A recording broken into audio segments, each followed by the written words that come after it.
Hey guys, thank you. Whoa, no.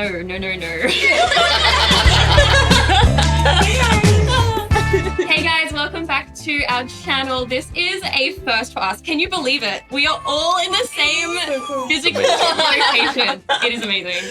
So cool. We're really excited today because we're going to be doing a deep chat. The topic is loneliness and making friends in your 20s and beyond, adult friendships, and how to navigate that and sort of what it looks like, especially in an age of like disconnection, social media, all that kind of stuff. So I'm going to be asking the questions today. I'll also be diving in, but I really want to hear from my passion fruits about their experiences with it. And we'd also love to hear from you as well in the comments. Please engage with this because we want to get raw and vulnerable and real. So with all that being said, let's dive right in. Yes. Have I missed anything? Welcome to Passionfroot. Welcome to Passionfruit, where we pursue lives of purpose together. Okay, so can you share a time when you experienced loneliness despite being surrounded by people? What caused the feeling and how did you cope with it? I got it. This one's easy for me. Yeah. So we met in university. I was doing my master's. She was finishing up her undergrad. And it's funny because we became friends over the internet while we were at school together. Yeah. And we still became friends virtually. Yeah, became friends virtually even though we were in the same place. And we didn't actually hang out in person for the first time until after I had graduated and moved away. Yeah, this is our second time being friends in real life. During the time that I was there, it felt like one of the most isolating times in my life. At university? Yeah, and I think part of it was because I was doing my master's, I was with a cohort, obviously, of older students, and a lot of people had their own families even, like people had their own lives, people weren't really living on campus, so it wasn't that like dorm university experience where you're like with people all the time. So I like never saw anyone like outside of my own classes. And then because I was doing theology, I was like this really weird oddball, like compared to a lot of my classmates. I remember they had this one thing, they had like ministry opportunity day where like all of these like local churches and like church organizations would come in to like interview people and meet the prospective graduating students. So everyone's there in their suit, dressed like they're about to work for a church. And I had just come from a class and I was wearing some like metal band t-shirt with like literally like skulls on it. And I walked through the student lounge with like everybody like talking to like looking like church work people, and I was just like, what am I doing here? Like, what am I doing here? I felt really isolated. I felt like I didn't have a lot of shared interest with people, or that like if I really let myself show that I would alienate or even scare people. Right. And so I spent a lot of time just kind of like in my house by myself. Even though like I was around people, like you saw me be around people and like, you know, events on campus and stuff, but it was like, it was one of those, because people thought I was like out there and like socializing a lot, but I really wasn't. How it looked. Yeah, so it was the appearance of like being out there, but like not actually. So You have to be like seen and understood, right? Yes. If you're among people but you're not seen and understood, like, lonely, right? Yeah. That's really it. Like, I think I sometimes can have a hard time opening up. I don't like to be seen as like not knowing what I'm doing or like not having a handle on things or whatever. It's just a lot harder for me to open up about those certain things, and then I don't feel like people really know me when I don't do that. I felt this at times with my dad in the past, because I really felt like I wanted him to know me and know what was like going on inside. But I feel like he and I are very similar people in our personality types. And maybe this was just some of me projecting on him because I feel like we're similar, but I felt like he was the same way in that he had a harder time opening up. And so anyways, there was a stretch of time there, a few years, where I really felt like there was distance growing between us because I didn't feel like I could as comfortably share with him, and I didn't feel like he was sharing with me, and there was like silences that I felt uncomfortable in. And then we had a house 2 stories, and there was stairs, and I was coming down the stairs, and then I slipped and I fell on my butt and it kind of hurt, and I started crying, but I wasn't really crying because it hurt. I was crying because I was just kind of I was feeling that at that time. I was feeling like a little bit of distance from like my dad and just the rest of my family in general. I was home from school, like I just felt lonely, and I was in my house with my family, and I hurt my butt, and I was like, okay, this is when the tears come. Like they've been needing to come It out for a little triggered what while. you're feeling So already.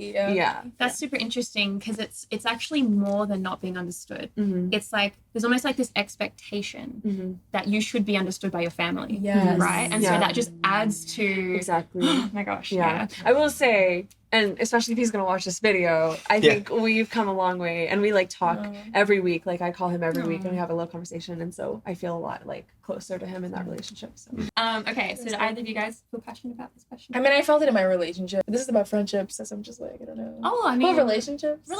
yeah. Okay, yeah. So I felt loneliness not so much in friendships, but in my latest relationship that ended recently.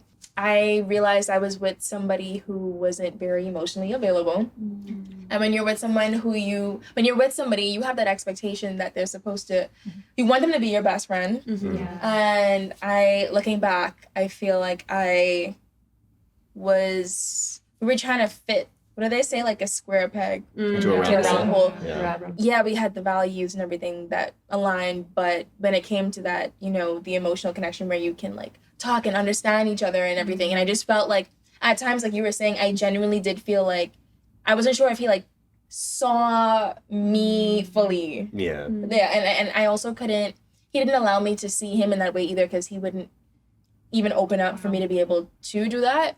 And so I remember feeling very, very lonely, especially like as the relationship came to an end. It was 2 years. I didn't feel lonely in the beginning. I think because I was like convincing myself too of a lot of things, and like honeymoon phases and things. And so but I remember coming down to the end, I felt very lonely in my own company, and that's not something that I'm used to feeling. Wow. So I was just saying like, oh, maybe it's because I need more community around me. And, when you're in a long distance relationship too, you kind of like have a lot of your focus on that person because you're so hyper fixated on staying connected. So I would like turn down certain opportunities in the present space I was in because I'm like, oh, we have to like call and catch up. And so I found myself feeling very lonely, and I just thought maybe it was because I was isolating myself from like new experiences. But it wasn't that, because as soon as the relationship ended, I haven't felt lonely since. So I have like being single and happy with myself. There's no expectation that's not being met. Like it's just me and me. And so that's the loneliest I've felt. And I really thought it was grad school loneliness. It was really just the relationship loneliness. It is so wild that like you can be lonelier with someone than alone. 100%. Like, how does it work? Yeah. It's so crazy. Have not felt it since then. I So feel like that was crazy.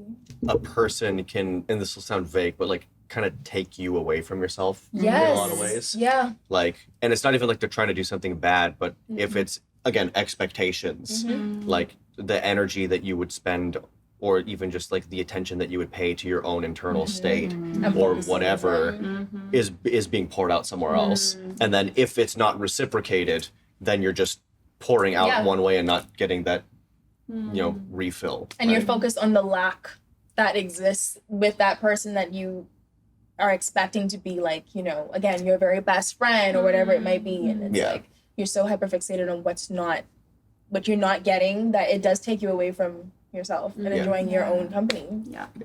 I feel very, very seen and heard in this moment, because it makes me realize that when I have felt lonely, it's not a feeling that only I go through. It's something that we've all experienced, and I'm sure anyone watching, exactly what we mean. I think for me, really what you said, Max, about being in an environment where it seems you're a bit of the odd one out, I can relate to that.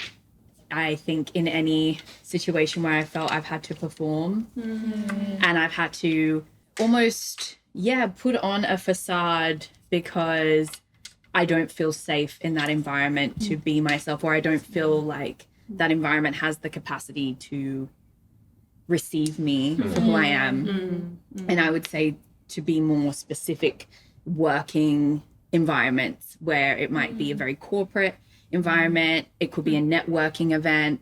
Everyone's dressed up in a certain way. Everyone's speaking in certain tones. church. Yeah. Church. Almost, you can think that I don't belong, I'll never belong anywhere. And I think that's That's you start to overgeneralize. Yeah, you the start feeling to is so heavy. Exactly.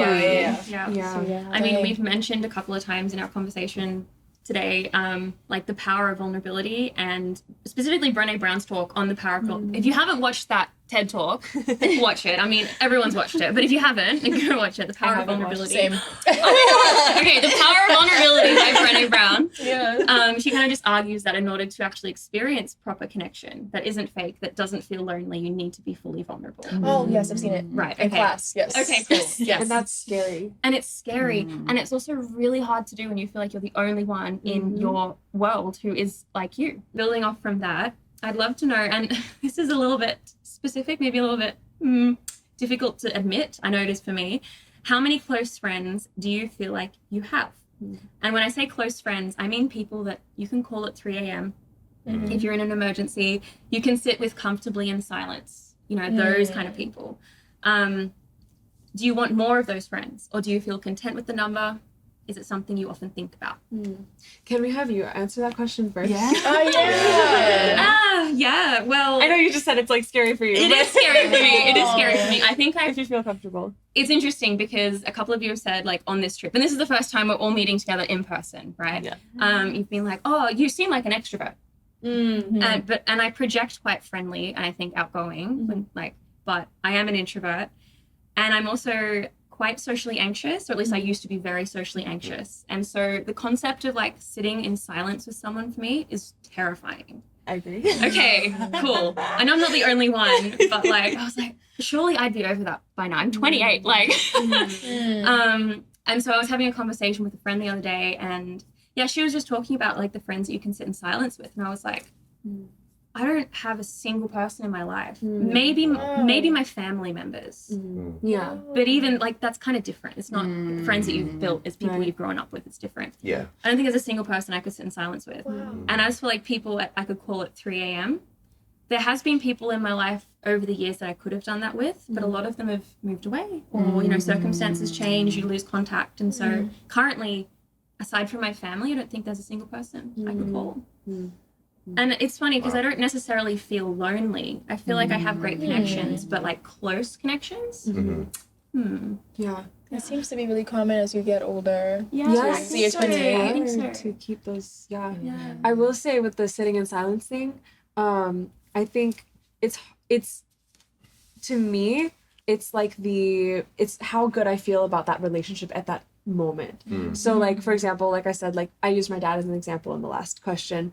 If there were silences between him and I did not feel completely secure in that relationship because I felt like there was some distance there, then those silences would make me very uncomfortable. But if I feel completely comfortable with that person, like everything's good between us, like I feel close to them, then those silences are totally okay to me. Like it's not about the silence itself, it's about like what kind of lies between that.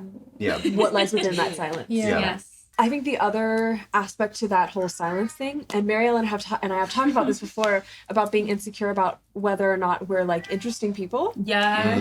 And sometimes that will get to me in silences too. If I'm like meeting somebody for the first time, or let's say it's one of you guys, and we're like in a room, just the two of us together, and it's like quiet, and I'm like, am I being interesting enough? Should I be saying something right now? Like that can happen too, and make those silences like uncomfortable. I think there's more that you said. It was the close friend question. You haven't actually answered that question I'm yet. kind of that. Well, yeah.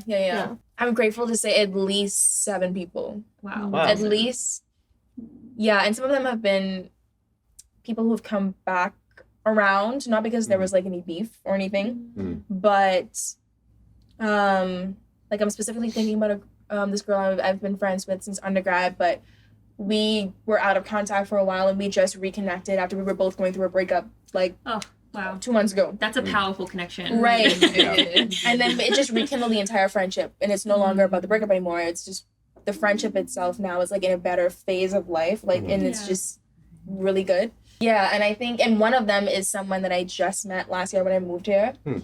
She was someone that I just clicked with immediately. Yeah. So like you were saying, I have had friends since I was like, you know, a baby that I still won't feel as close to as someone that I did, you know, that you may just click with because there's just that immediate connection or whatever it may be. Yeah. And so I definitely don't think that it matters like how long you've been friends with someone. It really is the quality of the connection. Yeah. Because you know you could just get deep right then and there too sometimes. Can I ask? So, like, I'm in a different stage of life to you. I'm Yeah. like graduated, have been for like 4 years, Yes. like married. You know, 28, 24. Yeah, Yeah. yeah. And like I've seen like. You know, I've been to your house very briefly and like seen Yes. yes. Yes. I was like the "Hi, Bahamas. hi." Sorry, in California. Yeah, that one night that you heard that thing at your window. Yeah, that was and it just seems like I'm not sure, but like the location that you are, there's like a lot of young people. It's kind of 100%. like you're on campus and stuff. How much does that contribute to like how many connections you have? Do you think? It's the ones I've maintained because the ones that I'm thinking, it's just really one of those girls is with me physically Okay. in Loma Linda. Wow. But the others, the community that I'm thinking of, are people that I've been friends with over a period of like a few years, or, you know, and we've just been really intentional about staying connected in that way. And and for some of them, they have been connections that were just there. And then others have built, like, since I was, like, in kindergarten, and we've just, like, stayed really solid. Not that we're talking every day or even, we could go months sometimes and not talk, but then you just know that the connection is still strong, and you could just call them. It's been a year, and you just call you, like, hey, this is happening. And it feels just the same. Wow. So a lot of them are like that. Yeah. That's awesome. Yeah. I was chatting with a friend the other day who was saying like, and I don't know why this is so revolutionary to me. She's like, you have to be so intentional with friendships. Like you don't understand. You have to be so intentional. You have to follow up. You have to like message, even if you don't get a response. Like, and I was like, whoa, what? Okay. That's so You know? interesting that you say that too, though. Because I feel like with the ones that I have, most of them are pretty low maintenance. Okay. Ooh, that's interesting. Maybe they weren't always, though. So Yeah. that's true. What she's saying is true. But the people that I've mentioned, again, we could go months without talking. Okay. And then you talk. And then some of them you talk more frequently based on the connection. Mhm. But it doesn't feel like work. It doesn't at all anymore, really. Things that feel like work are like scheduling and planning and navigating around life, right? Yeah. Correct. But for me, I've got like 4 people who like distinctly come Yeah. to mind, and all of them are fairly low maintenance. Yes, For me. exactly. So, but I think as long as the expectations are matched, Yes. like as long as the expectations aren't uneven, then like you're good, right? So I definitely agree on the quality, not so much about the frequency of contact. And I think what I would add to this part from my experience is my best friend, who I will name Olivia, because she has shout out watched Olivia. our Passionfroot videos. But I think there's something to be said about, in a very vulnerable moment of yours, a friend showing up for you in a moment where you might be embarrassed or you might feel like, I don't want this person to see this. I think sharing an experience like that with someone can really break the ice for future situations where you need to call someone at an odd hour or you might need to ask a favor. My friend who I just mentioned, she was there in this emergency situation at a hospital late at night, and I thought, we were actually planning to go to dinner together. Oh, wow. And I said, look, I don't feel like coming. There's this emergency that's happened. And she's like, don't worry about it. How about you meet me where we're originally going to meet? I'll drive you to the hospital. And to me, from that moment, I just knew she was a real person and someone who really genuinely cared about me. So now I know that for life, that is somebody who has golden character. That's rare to find, but to me, that's what I would classify as a close friend. Yeah. I think I can relate to that with my best friend. Like, we had the base like built in high school. Like, that's where we first became friends. And we went to college together. We were roommates together. So we've had like a lot of time together. And she lives in Florida now and has for the past few years. And so there's like that distance there. And I do feel like we've distanced in terms of, obviously, like, don't spend as much time together. I think our interests maybe have like kind of more solidified themselves instead of like us both kind of being in a more fluid middle ground. And like high school and college, we've become more ourselves. But there's that like trust foundation that has been built. And I know that she'll always be there for me and she cares for me. And like, I hope she knows the same thing about me as well. And even though our friendship dynamic has changed through distance and through growing up, like, there's still that level of of friendship there where she is somebody I can absolutely call at 3 a.m. Exactly. Amazing. And yeah. So that's a perfect Yeah. segue to our next question, which is how have your friendships evolved from your teenage years or, you know, college years until now, and what's influenced those changes? We've kind of touched on a few things, proximity being one, you know, you're close to people, maybe you're discovering yourself, your interests. That was interesting. How have your friendships evolved? I would say the biggest thing that is a difference in my relationships that I have now is that, like, this is going to sound like a obvious answer, but less insecurity that I'm bringing to the relationship. Welcome to Passionfroot. But yeah, so like, if I have a thought that occurs to me like, oh, this person is mad at me and that's why I haven't gotten a response to this text message yet, or, oh, what did I do? Whatever. I'm like, do I have a reason to think that that's the case? Has anything happened to make me think that that's sensible? Or am I making that up in my head? I'm making it up in my head. Cool, so we're cool. I'll just wait. Lo and behold, I get a message back a couple days later like, hey, I've been busy, meant to get back to you sooner. About thing, XYZ. Cool, so we're cool. And like, I think not having those kinds of insecurities dominating my thought process, I bring a healthier energy to relationships now.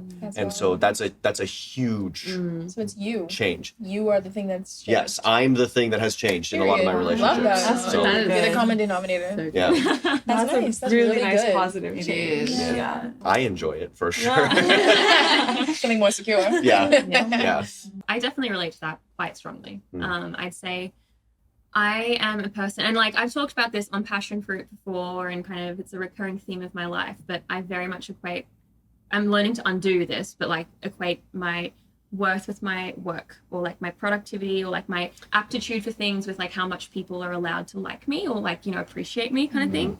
And I think that's a very common thing. And so because of that, like when I was a teenager especially, I would like, you know, just like warp myself to fit in. That's like a classic thing, that you warp yourself to fit in. And I'd almost apologize for existing. Like, oh, I'm so sorry, I don't want to bother you. Like, oh, am I allowed to sit with you or whatever? Nobody wants to be friends with someone that insecure. You know what I mean? It's like, it's exhausting. And I think maybe going back to the previous question as well, like about 3 a.m. and being able to call people, I think I just realized as a bit of a leftover of that, because I think it's not that I don't have friends who wouldn't come at 3 a.m.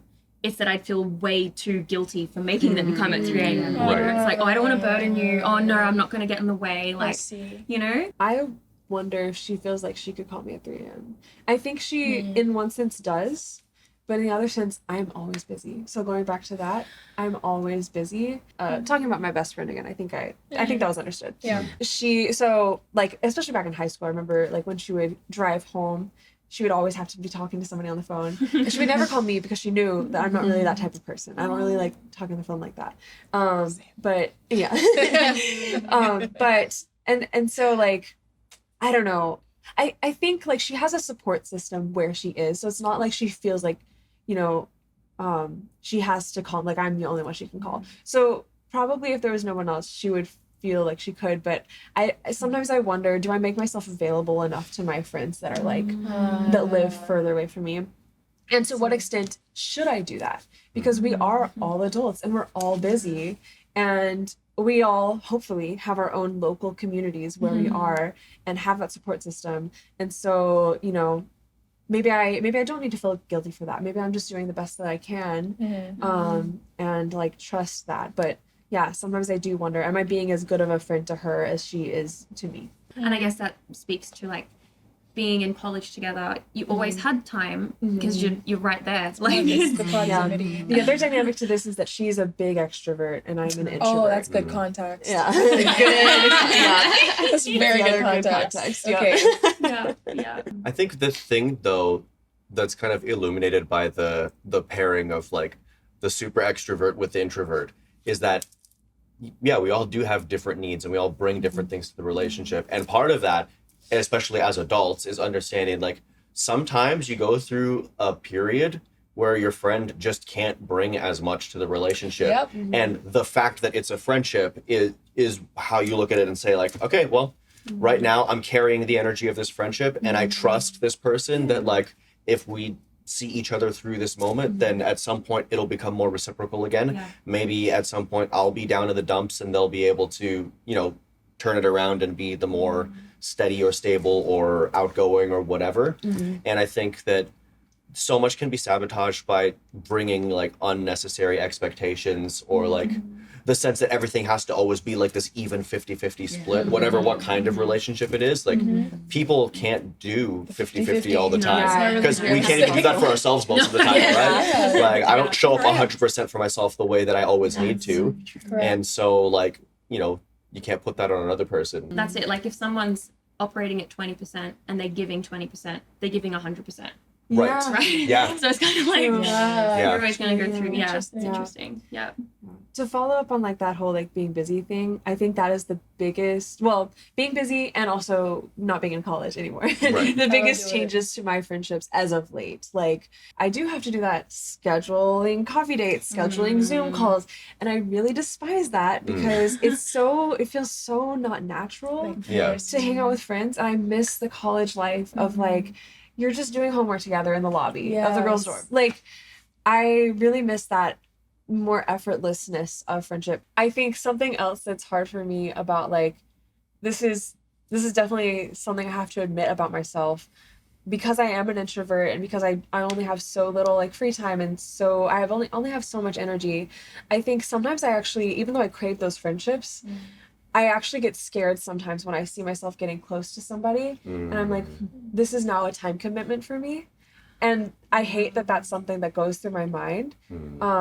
But it's real. It's like, oh, now I actually have to be intentional about this friendship and I have to make time for this friendship. John Mark Comer talks a lot about that and how like love and generosity and like all of these beautiful, like he's a Christian pastor, so he's talking about it from that perspective, but like it actually cannot exist in tandem with busyness, right? To actually truly love someone, it is a massive time commitment, you know, and so it is a real struggle. I think everyone understands what you're saying. It's really hard.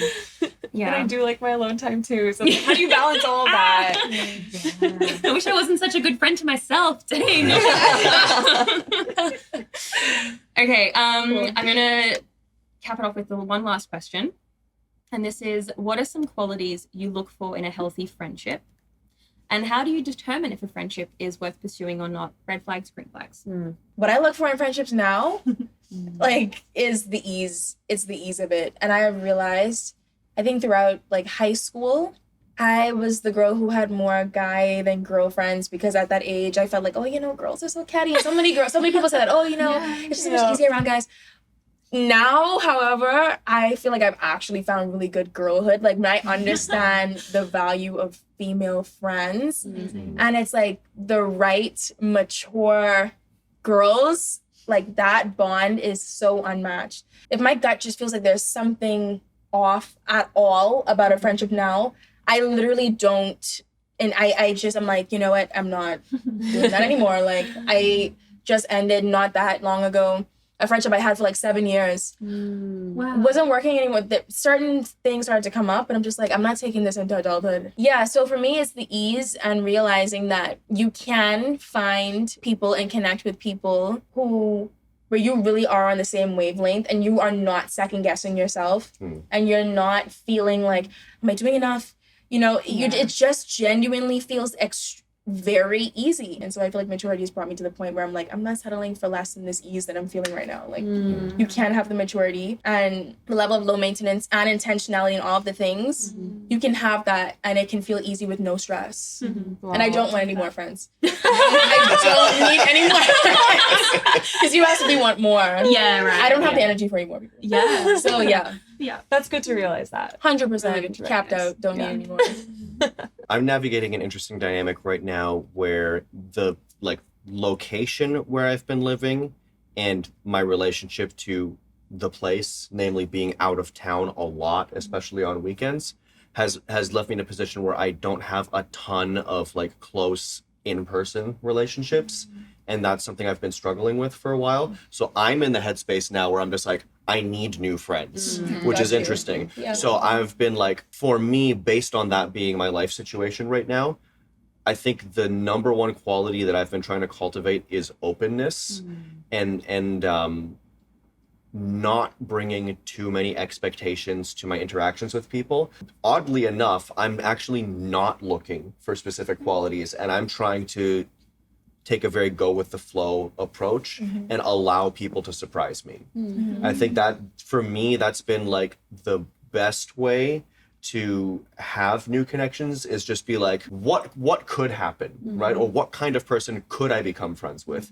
And like not having a checklist. Again, I think what it comes down to is the intuition of like noticing when something's off and being able to say like, okay, maybe that's not worth the investment. Correct. But otherwise just being like, throw what you will at me, you know, like throw what you will at me, life. Like I could meet any kind of person like who couldn't be a friend, right? Wow. Yeah. Oh, also context. We should give our ages for context too. Are you 34? Oh, I'm 34. 34. Yeah. Like a whole decade. So just like, I gap. just find it interesting. 24. 24. 34. In October. But 34. 28, 25. 25, 26. Yeah. That's the age range. Yeah. Quite the spread. Right. I actually really had to think about it. I said 26. Yeah, 26. Yeah. I just turned 26 like last month. Okay, so keep going down the line. Yeah. Okay. For me, I actually wrote down just some very clear specific, because I think this is, for me, some things that just jump out in terms of red flags, green flags. So red flags, like I said, bad feeling. Just a bad feeling. Inconsistent, lack of boundaries. I think this is something I can struggle with. So if I feel that a person doesn't respect boundaries, to me, that would be a red flag. Also, I have been a red flag friend. I have been someone who hasn't had maturity in a friendship. So I just want to acknowledge that as well. Gossip, and they're negative about other people. Also, negative about themselves. And I don't mean the vulnerability of sharing, you know, your vulnerabilities, but I'm talking about putting themselves down consistently, and maybe even in comparison to you, because you want friends who you can grow together with and support each other. That one. Yes. So just be aware of that. Yeah. And then green flags, I would say, gives you space. I think we're all introverted. Yes, Is positive about themselves and others within reason. Active listening. Maryellen. Yes. Oh my goodness. That's a huge one. We were speaking about, you know, maybe you meet up with this person and for the first time, the whole conversation, they are talking. They are not asking you any questions about your life, your interests. Bored. And bored and exhausted. It's And actually exhausted. wild Yes. how exhausting Drained it is. and bored. Yeah. No. Supports your dreams. I like that. Non-judgmental. You know, I think your friend should also be able to give you honest, open advice or opinions, but they should embrace you for who you are. Loyalty. So you don't want to be the subject of gossip to others that they're talking to. And room to grow in different seasons. Like we said, you might not always be able to give 50, 100% to that friendship, but they know it'll come back around, and there's that reciprocity over time. I have a green flag. One green flag to add to that too. As you were talking, is the people that I'm friends with now. The difference between who I've chosen to remain friends with now and those that we split has to do a lot with where they're going in life. I also need to have friends who are also progressing towards something greater in their lives, because then we all can relate to moving forward in our lives, and you don't necessarily feel like you're outgrowing this person, or like you're sharing with them all these ways that you're growing and they've been the same for 6 years, or they're kind of in the same place kind of thing. So for me, like, we have to be moving individually towards goals. That's big for me personally. For me, like, I'm just going to agree with all of that on your list, but then I'm also going to say, like, and this is probably an obvious one as well, they have to reciprocate. And maybe we had a great connection, great coffee meetup, whatever, great conversation, but then they didn't care enough to reach back out, or maybe they're just too busy. And I'm not even going to fault the person for that, because like you said, being the toxic friend before, I know that, again, I'm a very busy person, and I can be bad at reaching back out to people. But I think there are certain friends that, like, I definitely want to be friends with this person, and I'll try to make that extra effort to, like, okay, we haven't talked in a while, let's hang out. Like, if I feel that from them, it doesn't have to be often, like even just every 2-3 months. Correct. Like more than once a year, like then that's showing me that person wants to be friends with me. And for me too, talk about this all the time, deconstruction. I feel like I click the most with friends that I can have those deep conversations about. I was literally going to say that. I was like, I need to add that somewhere. I especially That's Yeah. Yeah, the ease. totally. Yeah, it's Yeah. the ease. It's whatever point you are at in your life, and like the point I'm at in my life right now, it's important that they can feel like a safe space for me for the things that I'm growing through. Just specifically talking about deconstruction or just like religious conversations in general. Like especially if I can have good conversations about that with that person, that like that's a big green flag for me. That was an excellent list, and we need to make that into Passionfruit post. Yeah. Swipe that up. Well, this has been an incredible discussion. Oh my god, I feel like I learned a lot about you actually. Me too. I feel like Yeah. So yeah, thank you so much for everyone for tuning in, for watching this. If you made it to the end, like big love, respect. And again, please, if you have any thoughts on this, we do actively check out YouTube, our Instagram, all of the things. So yeah, engage with us there. We will do story takeovers. We will engage at different points. So we'd love to meet you. Awesome. Well, thanks for tuning in, and Let's keep growing together. We kind of failed at that, but it was kind of cute. It was cute. I think we'll leave it. Good acting, guys. Thank you. Yay! Wait, while we're all sitting here, I wanted to like just press record on my phone. Thanks so much, guys. That was so good. That's love. Yes. You really are a great interviewer. You are. Oh, I didn't. Okay.